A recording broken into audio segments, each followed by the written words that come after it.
Ufa! Essa foi a sensação que todo torcedor vascaíno sentiu após o apito final da partida entre Vasco e Guarani no nosso Caldeirão. Alívio, essa é a grande realidade. É só fazer o básico, Emílio Faro, sem inventar muito. Do jeito que o Vasco começou a partida de hoje contra o Guarani, dificilmente no final do ano a gente não comemora o acesso à elite do futebol brasileiro. Um Vasco jogando bem, uma molecada, uma juventude que impressiona. É Andrei, é Aguinaldo, é Marlon Gomes. É uma base muito boa que deixa o torcedor vascaíno cheio de expectativas para o ano de 2023. E na boa, quando o Vasco perde para o Bahia, quando o Vasco perde para o CSA, a gente vem aqui e se preocupa. Será que o Vasco sobe? Esse foi o grande questionamento das últimas semanas. Mas após a partida de hoje, após mais uma vitória, acredito que a gente olha para essa tabela, o Vasco na terceira colocação, o Vasco querendo ou não bem na Série B do Campeonato Brasileiro, sabe que pro Vasco não subir esse ano, torcedor, uma tragédia, um desastre muito grande terá que acontecer. Dificilmente no final do ano, todos juntos não iremos comemorar o acesso de volta à elite do futebol brasileiro. Tem que abrir o olho? Sem dúvida, mas hoje o Vasco tem ainda 12 partidas e precisa vencer apenas 6, menos do que 50% dos pontos que estão disputados para conseguir o acesso de volta à elite do futebol brasileiro. Então, é uma partida que empolga, é uma partida que traz esperança, é uma partida que traz alegria em ver essa molecada jogar, mas é uma partida, como eu também deixei bem claro lá no início do vídeo para vocês, que traz alívio. Pois, querendo ou não, apesar de todos os motivos que eu trouxe, de eu achar que o Vasco vai subir no final do ano, caso não vencesse hoje o Guarani em São Januário, iria ficar bastante complicado. Hoje, o Vasco é o terceiro colocado da Série B do Campeonato Brasileiro, com 46 pontos. O Grêmio vem atrás. O Grêmio hoje é o quarto colocado e apenas 2 pontinhos de distância do atual quinto colocado da Série B do Campeonato Brasileiro. Mas o que importa, hoje eu não quero saber de Grêmio, hoje eu não quero saber de Londrina, hoje eu não quero saber de Cruzeiro, de Bahia, hoje eu quero saber de Vasco da Gama. E quando eu tenho que vir aqui nos meus vídeos criticar, eu critico. Mas quando eu tenho que vir nos meus vídeos elogiar, eu elogio. Hoje, o trabalho do Emílio Faro na beirada do campo foi perfeito. Essa é a palavra que, na minha opinião, qualifica, que na minha opinião adjetiva o que foi o trabalho do Emílio Faro hoje no comando da equipe Cruz-Maltina. Primeiramente, sobre a escalação perfeita, sem erro. Thiago Rodrigues no gol, Anderson Conceição e Juan Quinteiro na zaga, o Edmar na lateral esquerda, que é muito contestado, mas a gente viu nas últimas partidas que de fato não tem condições do Paulo Vitor ser o titular da posição.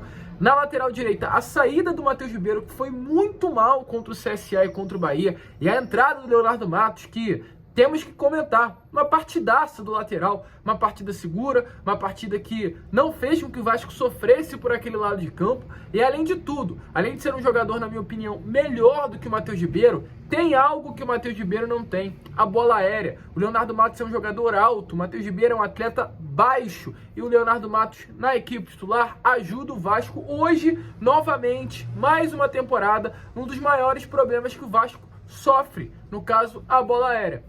Então, uma peça, para mim, hoje foi fundamental. Se eu elenco aí os 3 melhores jogadores do Vasco nessa partida contra o Guarani, sem dúvida nenhuma, o Leonardo Matos vai estar nessa lista. É um jogador, na minha opinião, meio descompensado. É um jogador que às vezes se emociona, que às vezes sai um pouquinho ali da caixinha. Um jogador, de fato, meio fora da caixa, mas que é importante. E hoje, mais uma vez, demonstrou que merece ser titular desde o início da temporada da posição na equipe, do Vasco da Gama. Sobre a nossa dupla de volantes, Yuri Lara e Andrei Santos, sem comentários. Volto a repetir o que eu falo em todas as partidas que o Vasco ganha. O Vasco hoje, na Série B do Campeonato Brasileiro, você, querendo ou não, tem a melhor dupla de volantes da competição. Há algum segundo volante melhor que o Andrei? Eu tenho certeza que não. E há algum primeiro volante melhor que o Yuri? É lógico que não. Não à toa, Yuri Lara hoje é o líder de desarme na competição. Então hoje o Vasco tem a melhor dupla de volante da Série B do Campeonato Brasileiro e quiçá de muitos times da Série A. Se tiver ali um meio campo e um ataque no mínimo organizado, o Vasco vai jogar bola do meio para frente, porque vai ter o Yuri Lara, para defender, vai ter o Yuri Lara para ser a proteção do sistema defensivo e vai ter o Andrei para ajudar no ataque, como ajudou muito nessa partida de hoje contra o Guarani. O primeiro gol do Vasco foi uma troca de passe de 4 peças. Começou com o Edmar roubando a bola na ponta esquerda, a bola foi parar no pé do Nenê, que enfiou a bola para o Yuri Lara, para o Andrei Santos. O Andrei deu um passe na área para o Ignaldo e o Ignaldo fez ali meio que um corta-luz, mas tocando na bola para o Alex Teixeira sofrer a penalidade máxima.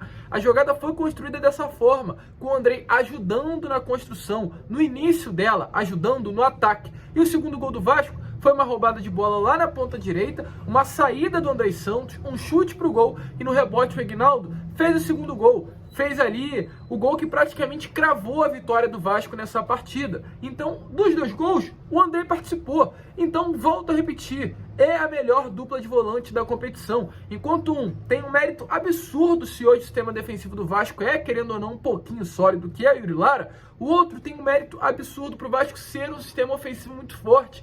E quando o Andrei não joga bola, o Vasco é prejudicado. A gente viu isso contra o Bahia, que o Andrei não apareceu e o Vasco foi prejudicado. A gente viu isso contra o CSA em Alagoas, que o Andrei não apareceu e o Vasco foi prejudicado. Mas não é por isso que também a gente tem que colocar a culpa no Andrei quando ele não joga bola. É um jogador jovem, de apenas 18 anos, que vai oscilar. E se tá certo o Andrei jogar bola, tá errado o Vasco depender dele para que as partidas fluam. Isso não é correto. Esse pensamento de dependência do Andrei é bom, mas é errado. Porém, querendo ou não, é uma peça hoje mais do que fundamental para esse meio de campo do Vasco. E pelo amor de Deus, Vasco, pelo amor de Deus, Andrei, assina logo esse contrato que já tá me dando agonia.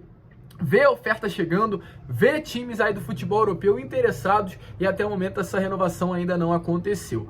Dali pra frente, né, da escalação inicial colocada pelo Emílio Faro na partida, uma trinca com Alex Teixeira, Nenê e no outro lado, caraca, esqueci o nome, o Ignaldo, Alex Teixeira, Nenê e me fugiu o terceiro nome, gente. O Ignaldo tava jogando de centroavante, né, o Alex Teixeira tava caindo por um lado, o Nenê tava no meio e me fugiu, e o Marlon Gomes, boa, lembrei, o Marlon Gomes caindo pela direita. Quero começar primeiro falando sobre o Nenê, que eu vi muitas críticas em cima do Nenê, e é completamente viável. O Nenê, volto a repetir o que eu falo em todas as partidas, é um jogador que não tem nada daquilo que necessita-se numa Série B do Campeonato Brasileiro.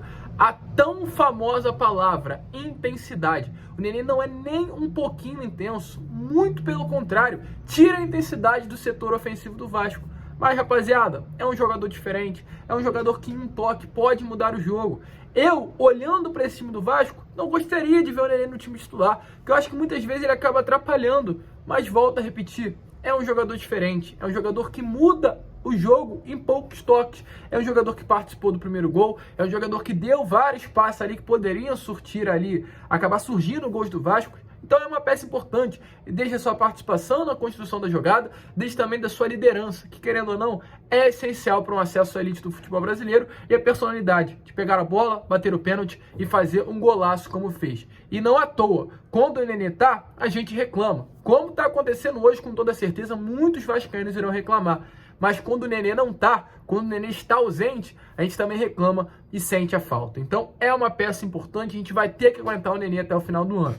Alex Teixeira, a gente vê que é realmente um jogador diferente. A gente vê que ele tá voltando ali à forma física ideal e quando ele dá umas arrancadas, é uma peça que é diferente, tem um toque refinado, pensa mais à frente do que o adversário, né? Ele puxou um contra-ataque ali no final do primeiro tempo, ele perdeu um gol na cara, que foi uma jogada de inteligência, foi uma jogada de velocidade, de força, e demonstra que o Alex Teixeira está numa posição que não é a ideal para ele, mas isso se dá também pela participação do Nenê. O Alex Teixeira jogaria muito mais ali pela ponta, ou como o próprio Nenê joga hoje, né, sendo o 10 do time, a cabeça que pensa, mas o Vasco, acredito que nessa partida foi a primeira que conseguiu pensar, no caso Emílio Faro, na maneira de deixar o Alex Teixeira e o Nenê dentro de campo, e o Vasco conseguir ser esse time intenso, porque o Alex Teixeira também está voltando ao ritmo, está voltando à forma física, a partida boa, não é aquele Alex Teixeira que a gente pensou que fosse chegar ao Vasco, mas ao pouquinho pegando o ritmo, vem melhorando o seu desempenho. Sobre o Marlon Gomes, eu não preciso nem comentar, a torcida acabou vaiando ele, né, quando ele foi substituído no segundo tempo, mas era cansaço.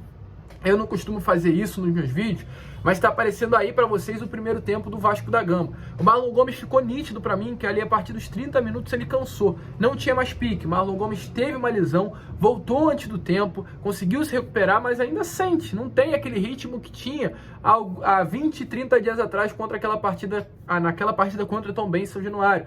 Vai precisar de um tempinho para voltar. Hoje foi substituído, como o próprio Emílio Faro deixou bem claro, com um cronograma, era o planejado. Não foi substituído por opção do treinador, mas por uma necessidade sobre a situação física do atleta. E como apareceu aí para vocês, o mapa de calor do primeiro tempo, dá para ver que o Tombense explorou muito aquele lado onde Marlon Gomes estava, porque ele acabou cansando e dava liberdade para o ponto e para o lateral da Tombense subir pelo lado direito da defesa do Vasco, né? O Marlon Gomes apoia o Leonardo Matos, Marlon Gomes cansando acabou dando espaço, e não à toa, quando o Figueiredo entrou no lugar do Marlon Gomes, o Vasco deixou de sofrer também, porque o lateral não podia mais avançar muito, nem o ponta, porque sabia que o Figueiredo estava com fôlego ali, e se bobeasse ele podia puxar um contra-ataque a qualquer momento, diferente de como estava com o Marlon Gomes entre os 11 dentro de campo. E sobre o Aguinaldo, cara, é diferente também.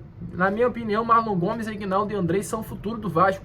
Cara, 17 anos, é uma personalidade. Foi um gol ali de canhota, ele é destro, mas a gente já se acostumou com essa qualidade que o Aguinaldo tem. E teve um lance que não foi nem o gol do Vasco, mas foi o último lance dele na partida, que ele puxa um contra 3 do Guarani e dá uma chapada no canto do goleiro que quase entra.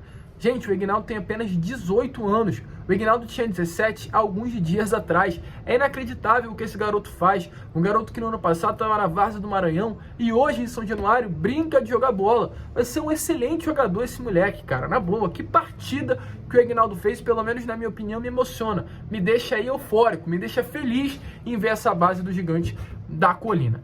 Com relação àqueles que entraram em campo, Palácio, um jogador que acredito que depois de muitas partidas ele entrou bem, na minha opinião, hoje, contra a equipe do Guarani. Outros que entraram também, né? Figueiredo e o Gabriel Peck não foram bem ofensivamente, não adianta ficar falando aqui. O Gabriel Peck entra e não faz nada novamente na partida. É uma peça importante defensivamente, mas ele é ponta, ele não é lateral, ele não é volante, ele não é zagueiro, ele é ponta. Tem que ajudar mais no ataque do que na defesa, mas as coisas não estão acontecendo dessa maneira com o atleta. Além do Figueiredo, além do Peck, além do Palácio, o quarto jogador e o último que entrou no lugar do Aguinaldo foi o Fábio Gomes. E em 2 lances, ele fez na boa, muito mais do que o Raniel durante toda a Série B do Campeonato Brasileiro. Um jogador que, cara, mostra pra mim que o Vasco hoje tem 2 atacantes bons, 2 atacantes que sabem finalizar, 2 atacantes que sabem criar uma jogada, sabem levar perigo ao adversário. E o Raniel era um atacante que não estava conseguindo fazer exatamente isso. Um atacante completamente inofensivo para o time que ia enfrentar o Vasco da Gama. O Aguinaldo entrou no primeiro tempo e foi ofensivo, levou perigo. O Fábio Gomes entrou no segundo tempo e levou perigo também das 2 maneiras. Uma defesaça que o Kolinski fez, goleiro do Guarani, no primeiro chute do Fábio Gomes. E o segundo chute, uma bola difícil, e ele conseguiu pegar, né, um bate-pronto, uma bola no alto, no canto, que quase foi um golaço feito por ele. Então demonstra que hoje, na minha opinião, o Raniel nem precisa voltar. Tá lesionado, pode ficar, não foi relacionado para a partida de hoje, assistiu o jogo em casa e fica, nem volta, porque de fato não tá fazendo mais falta. Mas o que importa, no final de tudo, são os 3 pontos. O Vasco venceu, o Emílio Faro aí tava na corda bamba.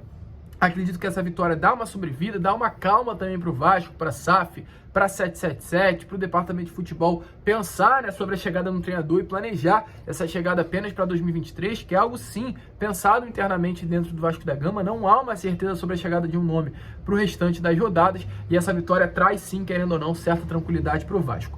A gente vai seguir de olho, vai seguir informando a cada um de vocês, mas o que importa é que o Vasco vence, 3 pontinhos, terceiro colocado, próxima partida contra o Brusque, 4h30 em Santa Catarina, e depois o Vasco na quarta-feira que vem, 9h30 da noite, enfrenta o Grêmio na Arena do Grêmio. Decisão, partidaça, partida de 2 gigantes, e eu tô ansioso já para a próxima quarta, mas tem que pensar agora no Brusque, sábado 4h30, um jogo difícil, e o Vasco vencendo aí nessa partida fora de casa, com toda certeza, chega cada vez mais perto de um acesso à elite do futebol brasileiro.